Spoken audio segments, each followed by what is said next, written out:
Num dia, você vive no país mais perigoso das Américas. No outro, ele é o mais seguro do continente. Essa é a realidade de quem vive em El Salvador, após seu presidente adotar uma rígida e controversa política anticrime. Mas como El Salvador conseguiu essa façanha? Seu presidente é mesmo um ditador ou seria o herói do país?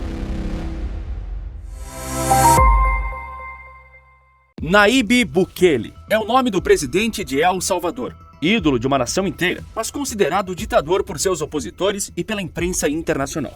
Ele chegou ao poder na pequena nação situada na América Central em junho de 2019, mas já fez mudanças revolucionárias num problema que parecia insolucionável. Infelizmente, a América Latina como um todo tem graves problemas com altos índices de criminalidade. Nós, como bons brasileiros, sabemos disso melhor do que ninguém. Afinal de contas, é comum que nosso país registre até 60 mil homicídios violentos num só ano. Mortes, roubos, furtos, tráfico e mais uma penca de crimes se tornaram um comum no Brasil. Nos habituamos a viver num país onde o muro termina onde o telhado das casas começa. Em regiões mais perigosas do Brasil, e que não são poucas, todo mundo sabe que os bandidos mandam mais do que a polícia. Em El Salvador era assim, com a diferença de que não era em poucas regiões, mas sim num país inteiro. Nayib Bukele havia prometido mudar isso e conseguiu. Mas isso não foi atingido sem que controvérsias fossem levantadas no processo. Em 2020, primeiro ano de seu governo, já estimava-se uma queda na criminalidade. Inicialmente, os Estados Unidos afirmaram, em tom acusatório, que os índices de violência em El Salvador tinham diminuído por uma razão.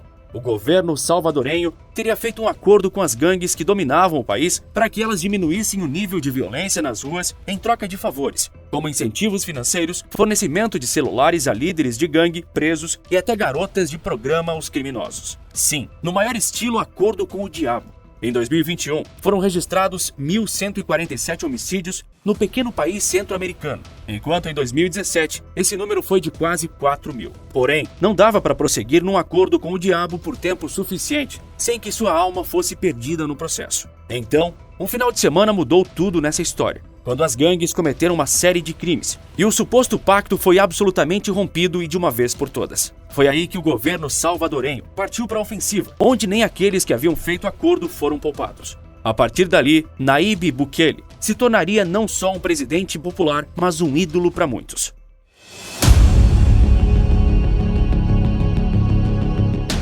Um presídio com capacidade de comportar até 40 mil detentos, com 10 pavilhões e celas que cabem até 100 presos. Essa é a maior prisão das Américas e um dos marcos do governo de Nayib Bukele, inaugurada no início deste ano de 2023. Uma grande penitenciária para um país com uma altíssima população encarcerada. El Salvador é atualmente o país com o maior número de presos em relação à sua população no mundo, segundo a organização World Prison Brief. As estimativas são de que o país tenha cerca de 65 mil detentos, enquanto conta com uma população de pouco mais de 6,3 milhões de pessoas. Ou seja, 2% da população adulta salvadorenha está presa. Esse dado já era alto antes de Bukele e se acentuou fortemente sob seu governo. Como eu disse, houve um importante ponto de virada nas relações entre o governo local e as gangues no ano passado, 2022. Até o princípio daquele ano, o acordo parecia vigorar bem. Apesar da violência ainda persistir, estava em patamares menores, o que já era um alívio para quem cresceu acostumado à barbárie. Porém, algo mudou há mais de um ano atrás. As gangues voltaram a ser violentas. Em apenas um fim de semana de março de 2022, El Salvador registrou 87 assassinatos. A imprensa local afirmou que aquela escalada da violência no país era de responsabilidade do próprio governo, por ele ter rompido o pacto que mantinha com as maiores gangues. É isso que você ouviu. Segundo alguns jornalistas salvadorenhos, a culpa era do governo e não de quem cometeu os crimes. Essa leva de vítimas era composta puramente por civis, que não tinham envolvimento algum com as gangues. Eram trabalhadores e cidadãos comuns vivendo o seu cotidiano. Depois disso, a resposta veio a cavalo e 2.000 pessoas foram presas em menos de uma semana, e dezenas de milhares de outras nos meses seguintes. Dali em diante, a tolerância com o crime se tornou zero, com prisões em massa, patrulhamento constante das ruas e a combinação de uso do exército e da força policial nas cidades para combater a violência. Além disso, o parlamento salvadorenho concedeu amplos poderes ao presidente Bukele ao decretar estado de exceção.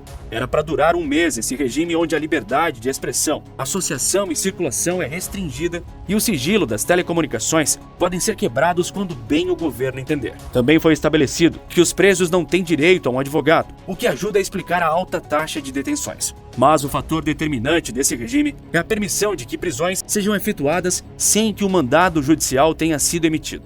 Bukele afirmou que isso é necessário para combater as gangues que, ao longo das últimas décadas, passaram a controlar quase a totalidade do território de El Salvador.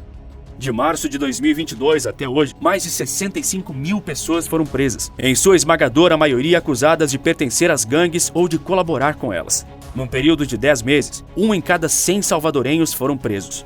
O regime de exceção deveria ter uma duração provisória de 1 mês, mas vem sendo renovado constantemente desde então. Bukele não toma essa decisão de forma unilateral, pois quem aprova a extensão é o Congresso de El Salvador.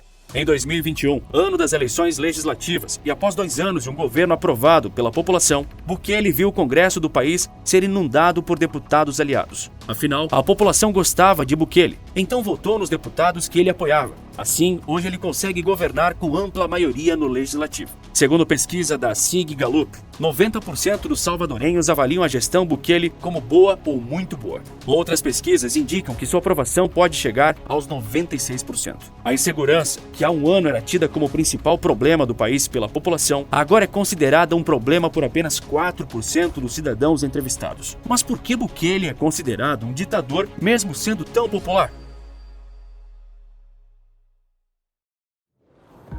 Um tratamento hostil é o que recebe os presos durante a operação contra as gangues, iniciada há mais de 1 ano pelo presidente Bukele, especialmente no superpresídio, com capacidade para 40 mil detentos. Isso é o que afirma a Cristosal, a principal organização de defesa dos direitos humanos do país centro-americano.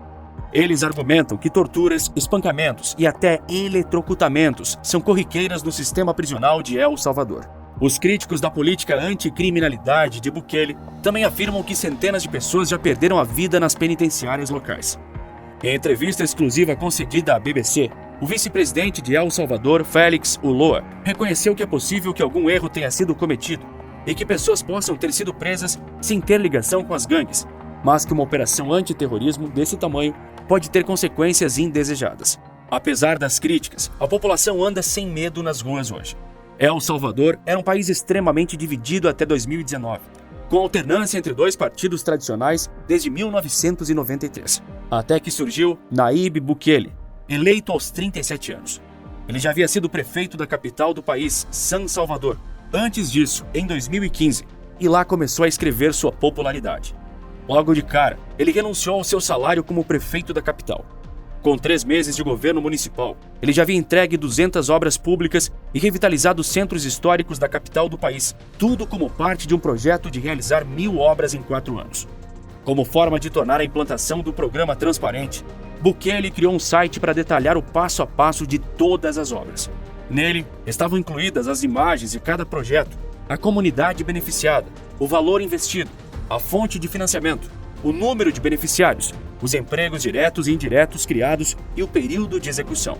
Como presidente, Bukele tem um forte apelo popular, conquistado desde a época das eleições em 2019, quando ele usou a internet como grande trunfo para se posicionar como um candidato de respeito. Nas redes sociais, ele é um fenômeno absoluto. Presidente de um país com pouco mais de 6 milhões de habitantes, Bukele tem 5,1 milhões de seguidores no Instagram. Em breve, ele será mais popular do que o próprio país.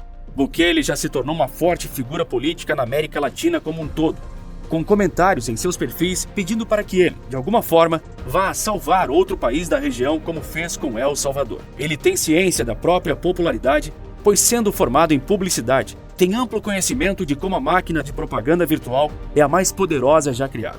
Em seu perfil no Twitter, ele ironiza aqueles que o criticam ao se intitular o ditador mais legal do mundo. Nas redes sociais, os órgãos de seu governo também são fortes. Por exemplo, o Ministério da Segurança contabiliza absolutamente todos os dias quantos homicídios ocorreram no país. Como você já deve imaginar, são vários os dias em que nenhuma morte violenta é registrada. O programa de combate ao crime do presidente salvadorenho não para nem por 1 minuto. Nos últimos dias, ele anunciou que cercaria um estado inteiro do país com 8.000 soldados, incluindo policiais e membros do Exército Nacional, para evitar a saída de criminosos e cortar as rotas de abastecimento de terroristas. Os cercos militares às cidades ocorrem desde o ano passado, para desarticular as facções que controlavam boa parte do país. Mas essa é a primeira vez que um estado inteiro fica sob cerco. Numa última cartada para chamar Bukele de ditador, seus opositores agora argumentam que isso ficou claro porque ele concorrerá à reeleição nas eleições de 2024, o que era proibido pela Constituição local. Porém, agora é permitido por determinação da Suprema Corte do país. As gangues praticamente deixaram de existir em El Salvador. As pessoas andam tranquilamente nas ruas. Tudo isso teve um custo, mas os salvadorenhos parecem mais do que dispostos a pagar. Você aceitaria pagar esse preço aqui no Brasil para deixarmos de ter 50 mil mortes por ano? E a última pergunta: você acha que Nayib Bukele é um ditador? O povo de El Salvador tem a resposta na ponta da língua para essa pergunta. E Bukele deve sorrir de orelha a orelha com ela. A decadência de Nova York, como a grande cidade dos Estados Unidos, se tornou um amontoado de lixo e ratos. É o que eu te mostro nesse vídeo que está aparecendo na sua tela. Por esse vídeo é isso. Um forte abraço e bons negócios!